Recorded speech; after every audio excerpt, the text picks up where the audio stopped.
morning, good afternoon, good evening, wherever you are. Welcome to the Scrum Simplified podcast.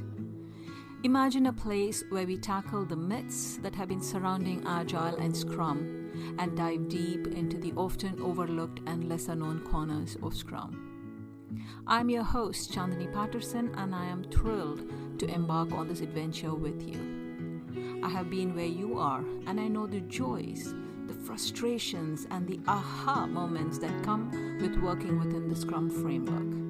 And I'm still learning every day, finding new ways to improve. So whether you're sipping your morning coffee, stuck in traffic, or enjoying a leisurely walk, tune in to our bite-sized episodes. Together, we'll uncover the secrets, debunk the myths, and bring focus to topics that are not very well known and deepen our Scrum knowledge. It's time to dive in, rethink, and rediscover Scrum with Scrum Simplified. For our very first episode, I am going back to basics. We are going to be discussing the terms Agile and Scrum. I was listening to a conversation the other day where the team were discussing increasing the sprint length. As it kept going from 2 to 3 to 6 weeks, obviously the team were having a laugh. Somebody in the team actually said, well, we won't be agile if we did a 6-week sprint. That comment echoed in my mind long after the conversation was over. The idea that if you're working 6-week iterations or sprints, then you are not agile, simply because Scrum doesn't recommend a sprint length of more than a month. There's another reason for this episode. As I conduct training sessions for my teams on Agile and Scrum, I have had more than one team member mention that they thought it was the same thing. If you were Agile, you were doing Scrum. Same thing. So these two things led me to choose this topic for my first episode. So let's start by clarifying the fundamentals. According to Oxford Dictionary, the term agile means the ability to move quickly and easily.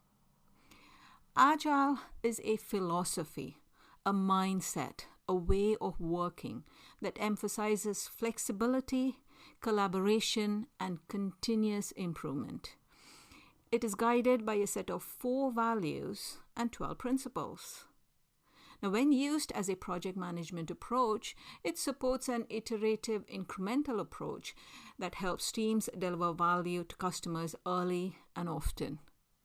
It has a big focus on people and the collaboration between them with constant feedback cycles.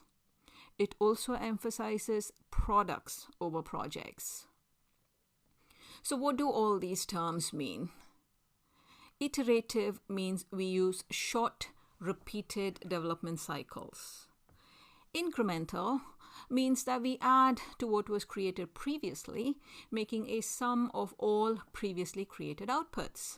So when you put them together, iterative and incremental together imply we work in short cycles where we create a portion of the solution, and that is added to what was previously created to form a larger solution. We deliver this solution frequently to our users to get feedback as quickly as possible and to know if we are headed in the right direction, making any pivots or changes as needed as we learn more. Just one point here, iterative does not necessarily mean a time box, by the way. It just means we work in a rhythm, a cadence that makes sense for the team. Now let's talk Scrum. Now, from the Scrum Guide, Scrum is a lightweight framework that helps people, teams, and organizations generate value through adaptive solutions for complex problems. Scrum is based on empiricism and lean thinking. Empiricism asserts that knowledge comes from experience and making decisions based on what is observed rather than a lot of upfront planning. Lean thinking focuses on reducing waste and only doing the essentials. The Scrum framework itself is quite simple, being made up of a Scrum team that includes a product owner, Scrum Master, and developers, each of whom have specific accountabilities. It includes 5 events the sprint planning, the daily scrum, the sprint review, and the sprint retrospective. It also has 3 artifacts: the product backlog, the sprint backlog, and the increment, along with their related commitments. A sprint is the heartbeat of Scrum, and it's a time box of 1 month or less. All work is done within a sprint, and a new sprint starts as soon as the old one finishes. If you haven't yet, I would definitely suggest reading the Scrum Guide. Scrum is one of the most popular frameworks you can use to be agile. You could also be using Kanban, feature-driven development, lean, extreme programming, etc. to be agile. There are more than a dozen other frameworks and methodologies out there that can help get your team to agility. You could also be using more than one complementary agile methods or frameworks together. For example, Scrum with Kanban or Scrum with XP. So agile is then simply an umbrella term for a set of frameworks and practices that are based on the values and principles expressed in the Manifesto for Agile Software Development. In order to be agile, you do not need to be working in fixed time boxes like sprints or iterations at all. While many agile methodologies and frameworks such as Scrum emphasize the use of time-boxed iterations or sprints, being agile is fundamentally about embracing a set of values and principles as outlined in the Agile Manifesto. So what are these values? You have individuals and interactions over processes and tools, working software over comprehensive documentation, customer collaboration over contract negotiation, and responding to change over following a plan. Now, these values, along with the associated 12 principles, provide a flexible and adaptive approach to software development. Now, while sprints are a common practice, they are not a strict requirement. The key is to be responsive to change, deliver value to the customer continuously, and promote collaboration within the development team and with stakeholders. For example, some teams or projects may choose to work in a continuous flow manner without fixed length iterations. This approach is often associated with Kanban. So in Kanban, work is visualized on a board, tasks are pulled through different stages of development as capacity allows, without predefined time-boxed iterations. Work may be released as it is completed. So Kanban focuses on a continuous flow of value. Some companies have also customized the Scrum sprint length to suit their own purposes.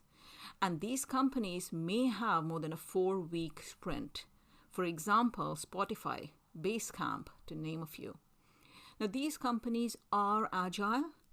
They may not necessarily be following Scrum or may have customized it to suit their purposes.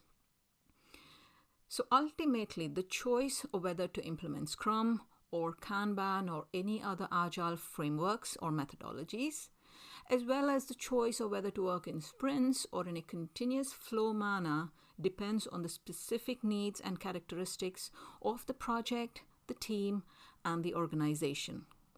The important thing is to embody the agile values and principles, fostering a culture of collaboration, flexibility, and responsiveness to change.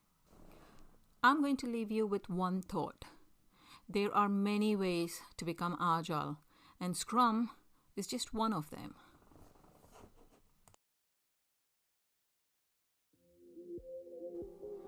Thank you so much for joining me on this journey. If you found this valuable, please consider subscribing through your favorite podcast app. Giving this podcast a rating and/or review also helps others find this podcast. And please feel free to share this episode with your friends and colleagues. Also, do share your thoughts or questions and let me know how I can make this better for you. So until next time, my Scrum enthusiasts, keep that flame of learning burning bright. The journey to Scrum simplicity is yours to own, and I'm here with you every step of the way. This is Chandani signing off from Scrum Simplified. catch you in the next episode. And until then, thrive in the world of Scrum and keep reaching for those agile stars. Stay curious, stay agile, and never stop simplifying.